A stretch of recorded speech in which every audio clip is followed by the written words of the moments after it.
I'm Rosie Lewis, mother of Charles Lewis, who has been sentenced to life in prison without the possibility of parole from the age of 17.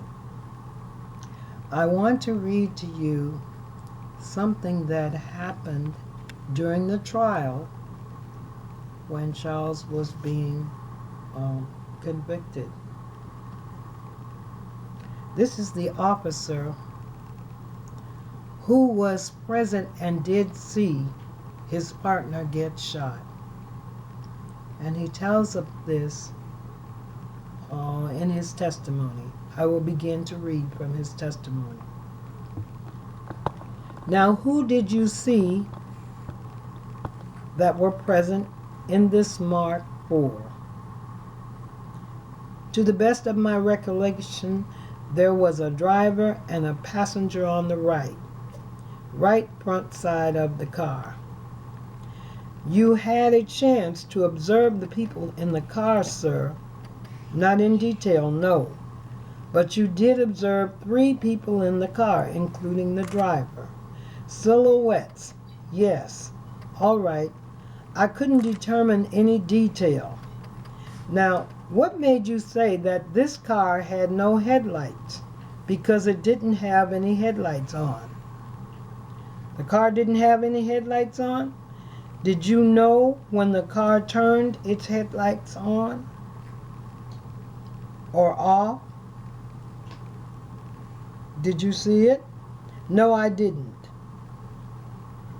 At the time you saw the flash come from this car, were the headlights off? Yes, they were.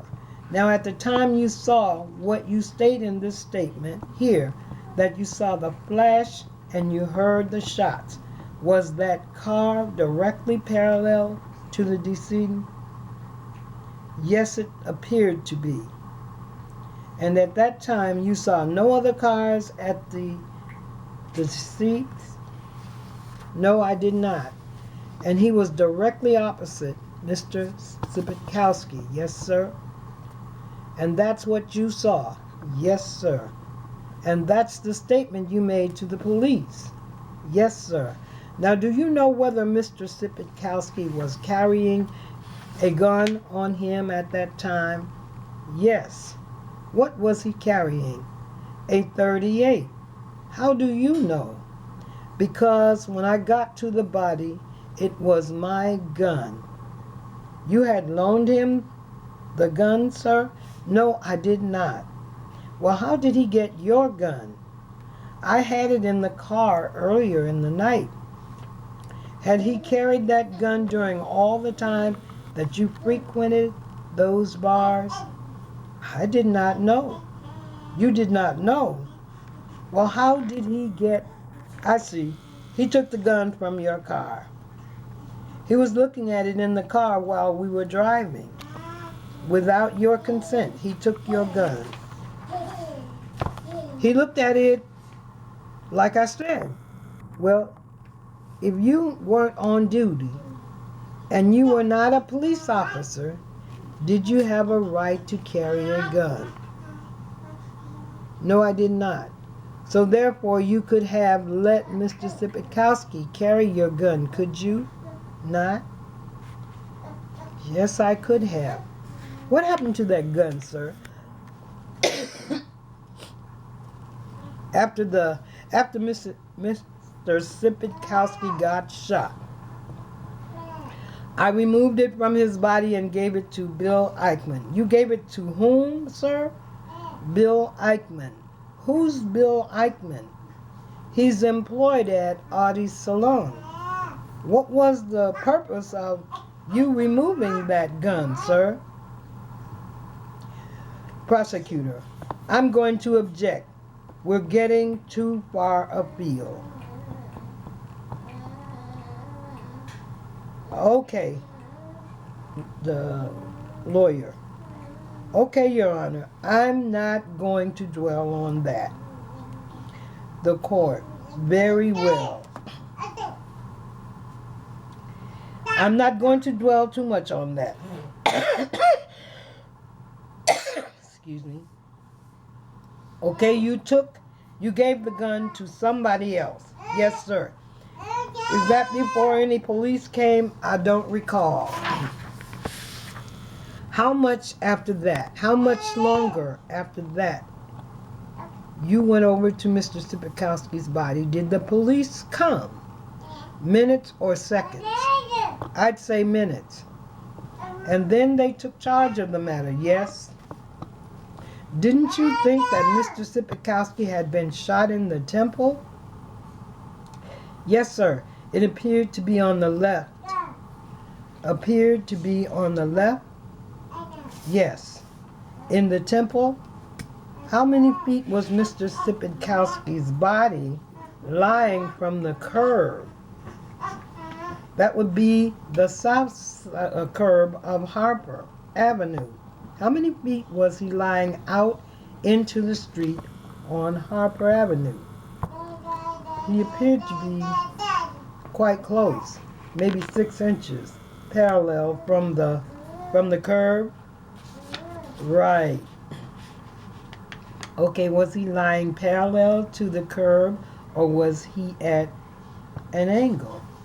Parallel. You're sure of that? It was 6 inches. Yes, it was relatively close. When you say that Mark IV was coming at you at a high rate of speed, did you hear the tire squeal? Not that I can recall. You were still able to get out of the way. Yes, sir. How much in front did you get in that car? Of that car? Pardon me? How did you try to stop that Mark IV? I stood in the middle of the street and waved my arms and tried to stop it.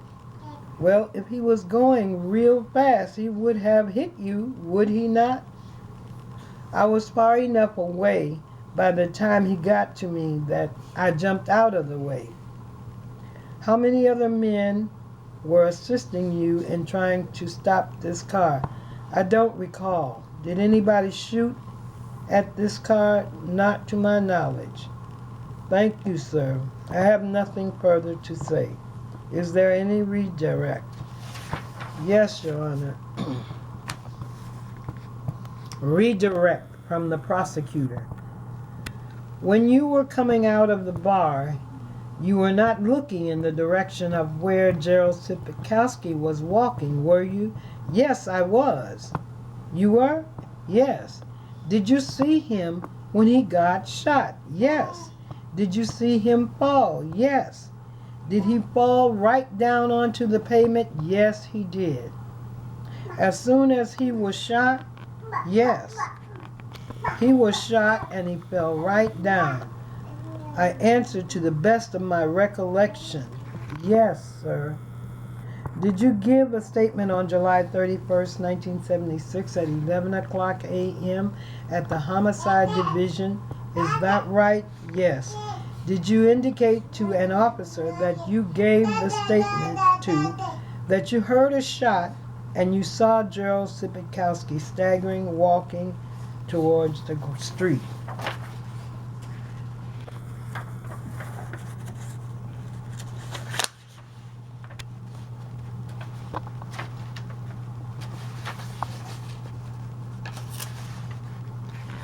He didn't appear to walk. He appeared to be stumbling.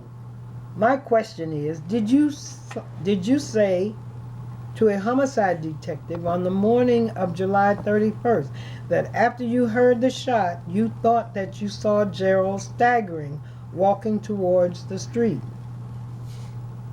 Yes, I said that. Do you know in your own mind if he was shot and fell right down on the street, or whether he was staggering around out there and walking towards the street after being shot? I can't say. And you indicated that you weren't intoxicated at all. No, sir. How about Gerald Sipikowski? What about him? Did he appear to be intoxicated at all? No, sir. He was not intoxicated. He didn't appear to be. When he left the bar, was he staggering around at all? No, sir. He was not. No, sir. He was walking perfectly normal. You say that this Mark IV accelerated. Is that correct? Yes.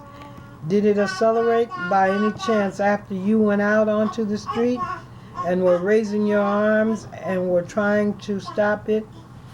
Is that when it accelerated? It appeared to me. You didn't know what was in that driver's mind, do you? No. All he could see was you out there waving your arms and trying to stop his car. Is that right? Right. Do you know how many persons were in that car? I know it was for sure that there was the driver, one in the front seat, and possibly one in the back seat. It went by me. You were not intoxicated at all. Asked and answered, sir. The court, I think it has been answered. Gerald Sipikowski was not intoxicated at all, not to my knowledge. Why was it then that you had to go back outside and try to check if he was walking down the street? Objection. Your Honor, that's a conclusion. I'm asking why he went outside the bar. The witness. I just went outside to get some air.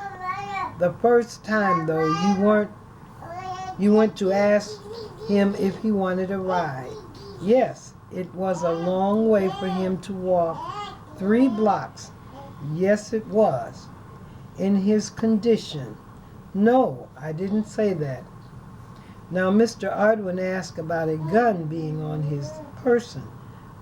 Where on the body of Gerald Sipikowski was this gun? Do you recall? Yes, on his left side. Left side. Yes. A holster? No, sir. I have nothing further. Thank you. Anything else? Nothing further. Very well, the court. You may step down, witness. Call your next witness.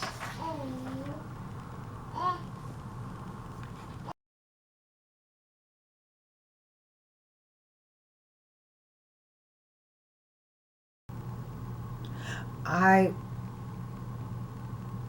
read to you an eyewitness account of the murder of Mr. Sipikowski. I am Rosie Lewis, mother of the accused, Charles Lewis. I read that account because I think everyone should know that that police officer did not accuse my son. They have not to my understanding, they have not placed any value on his statement and his testimony.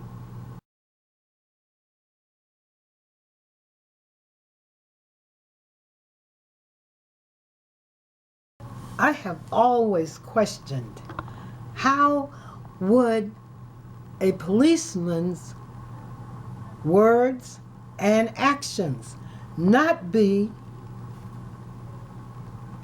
held to the highest esteem when you see that officer? At any rate, would you believe 3 teenagers over what an officer had witnessed and experienced when it was his partner that he had worked with? I just don't believe that his words were not taken as sincere. And youth who weren't there and can't say would be positioned to have more credibility than this officer.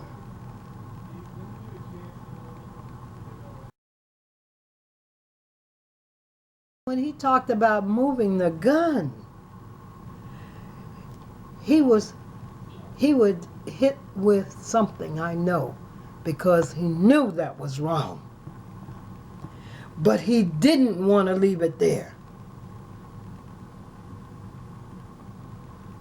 And then he knew that it was wrong so much that he wound up not being able to keep it within, and he had to put it on record.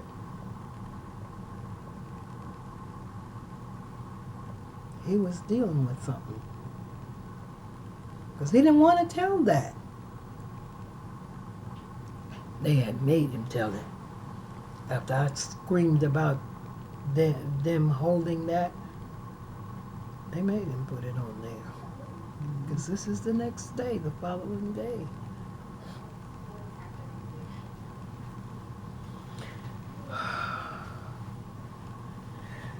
He needs a chance at life.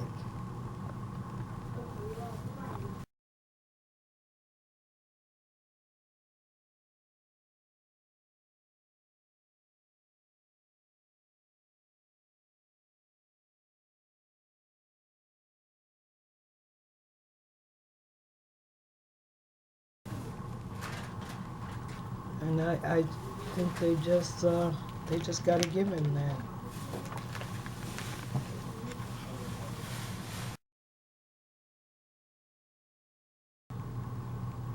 Please, if you can, come to the hearing before Judge Qiana Lillard for Charles Lewis on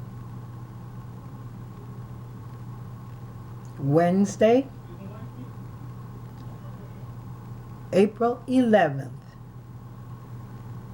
at Detroit Recorder's Court or 3rd Circuit Court on St. Antoine and Gratiot, and the hearing will start at 9 o'clock. It's in Qiana Lillard's courtroom, room 502, and Charles Lewis will be there. I would love it if you could come. We need your support. Thank you.